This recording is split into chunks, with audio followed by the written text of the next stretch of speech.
de que um exército bem armado, porque se um exército vier bem armado contra o meu país, eu mando outro exército em busca dele para batalhar. Mas quando eu vejo um crente de joelho, eu sei que Deus move o céu, eu sei que o anjo se levanta, eu sei que Deus faz o mover, e é por isso que eu tenho mais um crente de joelho orando. Porque quando o crente se ora, irmão, quando o crente busca, Deus ele escuta a oração, ele escuta com sinceridade. E diz a Bíblia que ele vai para a casa daquelas mulheres, e diz a palavra que quando ele chega na casa daquela mulher, daquelas mulheres, ele bate na porta, ele começa a bater na porta, ele começa a chamar, talvez é lá para dentro, e de repente uma menina chamada Ruth ouviu alguém batendo, e quando ela viu Pedro, ela se alegrou tanto, porque ela viu que prenderam ele, e agora viu ele solto.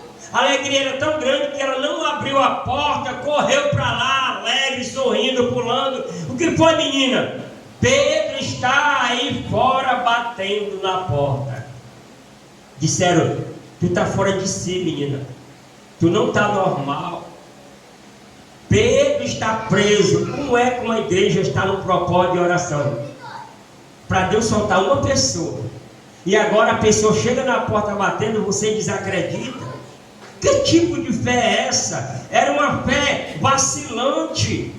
Se a gente está orando para um propósito, para qualquer propósito, a gente tem que crer, acreditar que Deus vai ouvir a nossa oração, vai fazer um milagre, porque Ele é Deus para escutar as nossas orações.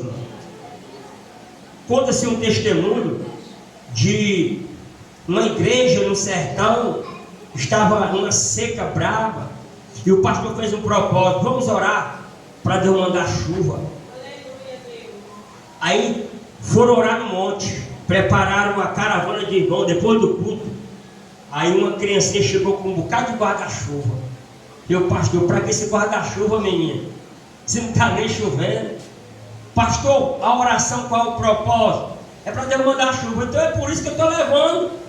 Porque eu sei que Deus vai mandar chuva, e quando Ele mandar, vamos se proteger com guarda-chuva. Nenhum pastor que fez o propósito estava acreditando que Deus realizaria um milagre. Nós temos que crer. A oração é essa, é a convicção. A Bíblia diz que para se crer em Deus tem que ter fé, crer que Ele existe e que é galardoador daquele que o busca. Nós temos que acreditar naquilo que estão pedindo a Deus para que Ele possa realizar um milagre, irmão. Eu não posso orar a Deus pedindo algo e na mesma hora desacreditar. Deus não vai, nós não podemos vacilar com o nosso pensamento. Quem diz a Bíblia é como as ondas do mar, vai e volta. Não, o nosso pensamento, a nossa palavra tem que ser uma palavra certa, confiando num Deus que tem poder de todas as coisas. Esse Deus é Jesus de Nazaré. E Pedro bateu, a Bíblia diz que ele perseverava em bater. Ninguém abria. Não, menino, está normal não. Pedro está preso. Está não, ele está lá fora. Aí quando alguém foi lá, observou. Não, talvez seja um anjo dele. O anjo da guarda. Não, é Pedro. E quando foram lá, estava Pedro normal. E disse, vamos ficar calados, deixa eu entrar, que agora eu vou contar o que Deus fez, o que Deus realizou através das vossas orações. Querido, quando a igreja ora, nós temos vitória. Tudo é a base de oração. Nós temos que entregar o nosso tempo a Deus, gastar o nosso tempo com oração. Nós não estamos orando mais, não estamos buscando mais, não estamos jejuando mais. Ninguém sabe nem o que é jejum. O crente já amanhece o dia com uma bacia de cuscuz com ovo, um pão bengala. Esqueceu do jejum. Para que é o jejum? O jejum é para sacrificar a carne e fortalecer o espírito. É para quando o diabo se manifestar, você dizer: cai por terra, demônio, e ele cair por terra. Quando nós levamos uma vida de oração, a nossa face brilha, os nossos olhos brilham, sabe? Nós temos o brilho do Espírito e o demônio não pode suportar, sabe? O esplendor que há na vida de um crente de oração. Ele conhece quando o crente ora, ele conhece quando o crente jejuma. Ele diz assim, ele é audacioso, esse aí não me expulsa não. Ele sabe que o camarada é vacilão na fé, mas quando ele vê que a pessoa está fiel, esse aí não, se esse aí orar por mim, eu vou sair antes que ele venha orar, porque eu sei que se ele orar, eu vou cair por terra, eu vou fugir desta vida antes que ele passe a oração por ela. Porque ele sabe que o crente, ele está com um propósito de oração. Qual é a alegria do rei? O rei queria matar Pedro, queria se apresentar e dizer, olha, eu matei, eu posso matar. Esse rei Herodes simboliza Satanás, irmão.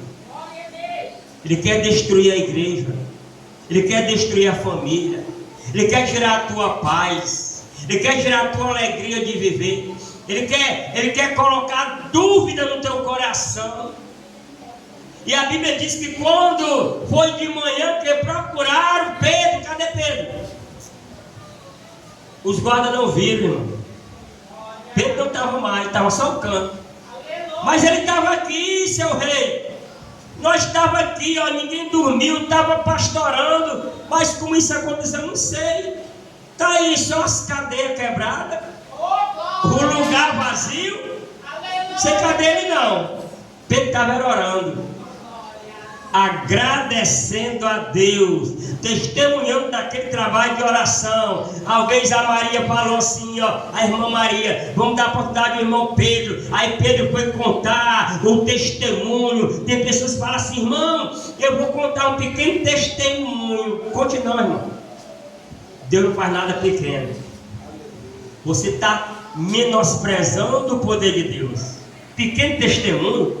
Eu vou contar aqui um pequeno, não existe isso. Eu vou contar um grande testemunho que Deus fez na minha vida. Deus fez assim, assim, assim, agiu assim, agilizou assim. Esse é um grande testemunho. Nós temos que ter convicção de testemunhar desse Jesus de Nazaré, que vê a sua bondade, a sua misericórdia, acampa anjo ao nosso redor. A Bíblia diz, ei, vocês vão estar em cima e não embaixo, vocês vão ser cabeça e não cauda. Deus chamou você para ser cabeça, Deus chamou você para estar em cima, Deus chamou você para ser vitoriosa, ser vitorioso. Não deixe as lutas te abater, porque Deus é quem vai te levantar.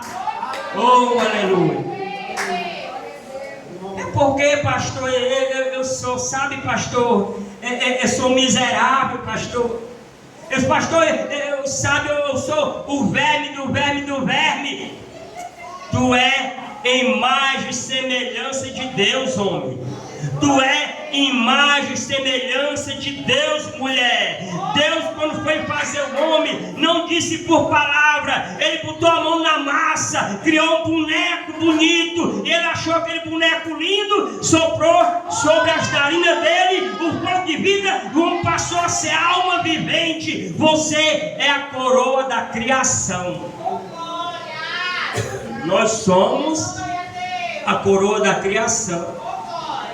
O que tem de crente fraco dá medo, não tem medo de se contagiar.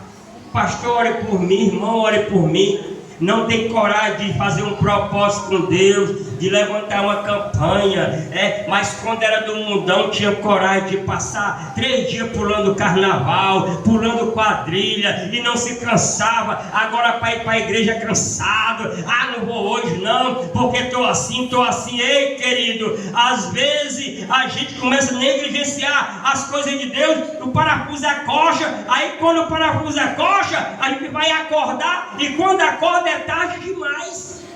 Já tem sofrido muito prejuízo.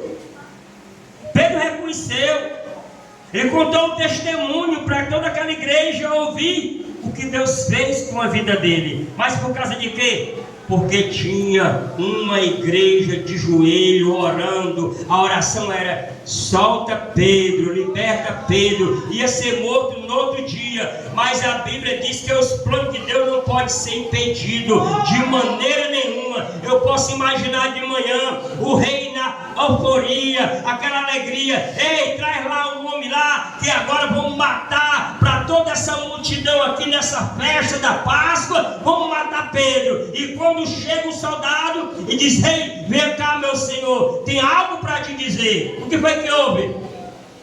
O homem não está mais lá. Conversa é essa, rapaz? 4 homens pastorando uma, 4. Não sei o que aconteceu não. Pois vocês vão pagar. Foram punidos os 4 soldados. Mas Pedro não estava lá. Pedro estava contando o testemunho.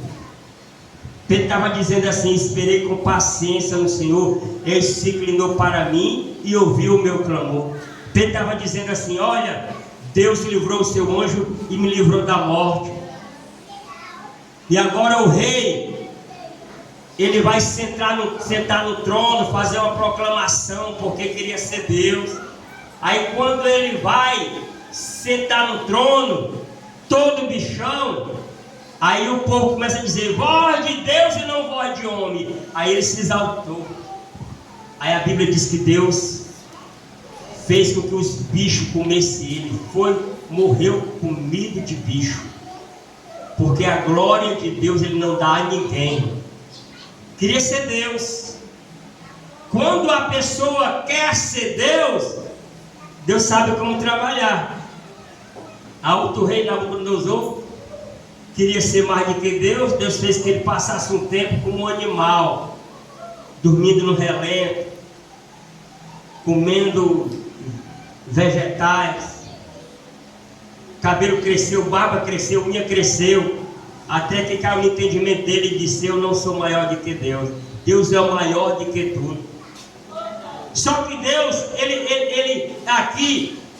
Pedro passou por uma provação. Pedro poderia ter desistido, ter negado. O que Deus quer de nós é isso: é que nós se levante, não para negar o nome do Senhor, mas para exaltar o nome dEle. Fomos levantados para isso, para ser adorador. E adorador por excelência não volta atrás. Adorador por excelência não baixa a guarda. Adorador por excelência, ele está munido das armas espirituais para vencer as adversidades da vida, irmão. Deus não levantou uma geração covarde, não. Deus levantou uma geração de soldado. Soldado que se levanta e lute pela causa do Senhor. Que possa saquear o inferno e povoar o céu. Essa é a vontade de Deus na nossa vida. Saquear o inferno, tirando a alma do inferno, para povoar o céu. Apresentei essas pessoas até Jesus. Deus conta com você. Deus conta comigo. Porque na hora da adversidade é que vai saber quem é quem. Quando estava com Jesus estava bom.